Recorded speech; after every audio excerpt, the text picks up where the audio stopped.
So ಇದೆಲ್ಲದರ ಮಧ್ಯೆ ನೀವು ಹೇಳಿದ್ರಿ ಶಿಶಿರು ಮತ್ತೆ ಧರ್ಮನ್ ಜೊತೆ ನಿಮ್ದು ಫ್ರೆಂಡ್ಶಿಪ್ ಇತ್ತು ಅಂತ. ಬಟ್ ಇನಿಷಿಯಲ್ ಡೇಸ್ ಅಲ್ಲಿ ಏನ್ ಮಾತಾಡ್ಕೊಳ್ತಾ ಇದ್ರು ಅಂತಂದ್ರೆ, ಐಶ್ವರ್ಯ ನಿಮ್ಗೂ ಅದು ಗೊತ್ತಾಗಿರ್ಬೇಕು, ಐಶ್ವರ್ಯಗೆ ಈ ಮನೆಯಲ್ಲಿ ಇರ್ಬೇಕು ಅಂತಂದ್ರೆ ಒಂದು ಲವ್ ಆಂಗಲ್ ನ ಅವರು ಕ್ರಿಯೇಟ್ ಮಾಡ್ಕೊಂಡು ಸೊ ಸರ್ವೈವ್ ಆಗ್ಬೇಕು ಅನ್ನೋ ಲೆಕ್ಕಾಚಾರದಲ್ಲಿದ್ದಾರೆ. ಹಾಗಾಗಿ ಕ್ಲೋಸ್ ಆಗ್ತಾ ಇದ್ದಾರೆ, ಒಬ್ರಿಲ್ಲ ಇನ್ನೊಬ್ರ ಜೊತೆ ಕ್ಲೋಸ್ ಆಗ್ತಾ ಇದಾರೆ. ಖಂಡಿತವಾಗ್ಲೂ ಇಲ್ಲ, ಬಿಕಾಸ್ ಧರ್ಮ ಅವರು ಮತ್ತೆ ಅನುಷಾ ಅವರು ಆಕ್ಚುಲಿ ಕ್ಲೋಸ್ ಇದ್ದಾರೆ.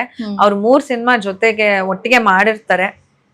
ಅಂಡ್ ಧರ್ಮ ಅವರು ನಾನು ಸ್ವರ್ಗದಲ್ಲಿ ಇರ್ತೀವಿ, ಅನುಷಾ ಅವ್ರ ಅನ್ಫಾರ್ಚುನೇಟ್ಲಿ ನರಕದಲ್ಲಿ ಇರ್ತಾರೆ. ಸೊ ಆ ಬ್ಯಾರಿಯರ್ ಇದ್ದೇ ಇತ್ತು.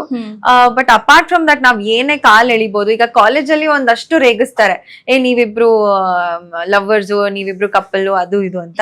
ಬಟ್ ಬಿಗ್ ಬಾಸ್ ಮನೆಗೆ ಆ ಒಂದು ಮೈಂಡ್ ಸೆಟ್ ಇಟ್ಕೊಂಡು ಯಾರು ಬರೋದಿಲ್ಲ. ಇಲ್ಲಿ ನನ್ಗೆ ಮ್ಯಾಚ್ ಮೇಕಿಂಗ್ ಯಾರೋ ಸಿಗ್ತಾರೆ ಅಂತ ಯಾರು ಮ್ಯಾಚ್ ಮೇಕಿಂಗ್ ಮಾಡ್ಕೊಳ್ಳೋದಕ್ಕೆ ಬಿಗ್ ಬಾಸ್ ಮನೆಗೆ ಬರೋದಿಲ್ಲ. ಅಂಡ್ ಎಸ್ಪೆಷಲಿ ನಾನಂತೂ ಆ ವಿಚಾರದಲ್ಲಿ ತುಂಬಾ ಒಂಥರ ಇದು ಸ್ಟ್ರಿಕ್ಟ್. ಮ್ಯಾಚ್ ಮೇಕಿಂಗ್ಗೋಸ್ಕರ ಯಾರು ಬರೋದಿಲ್ಲ ಒಂದು.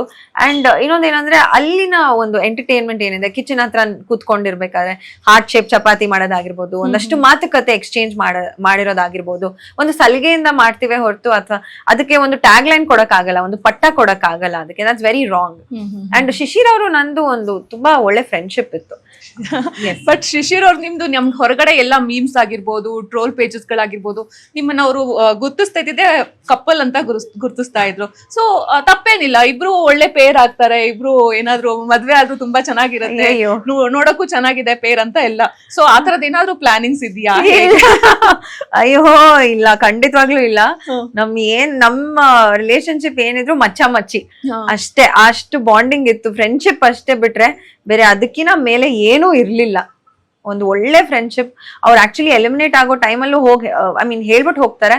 ಒಂದಷ್ಟು ಹಣೆ ಪಟ್ಟಿಗಳನ್ನ ಕೊಡ್ತಾರೆ ಜನ ನಮ್ಗೆ. ಅಲ್ಲಿರೋ ಕಂಟೆಸ್ಟೆಂಟ್ಸ್ ಗಳು ಒಂದಷ್ಟು ಹಣೆ ಪಟ್ಟಿಗಳನ್ನ ಕೊಡ್ತಾರೆ ನಮ್ಮಿಬ್ರು ರಿಲೇಶನ್ಶಿಪ್ ವಿಚಾರವಾಗಿ. ಬಟ್ ನಮ್ಮಿಬ್ರು ಮಧ್ಯೆ ಇರೋದು ಒಂದು ನಿಷ್ಕಲ್ಮಶವಾದ ಒಂದು ಸ್ನೇಹ. And that's it, friendship. So friendship carry ಮಾಡ್ಕೊಂಡು ಹೋಗ್ತೀವಿ. ಎಸ್.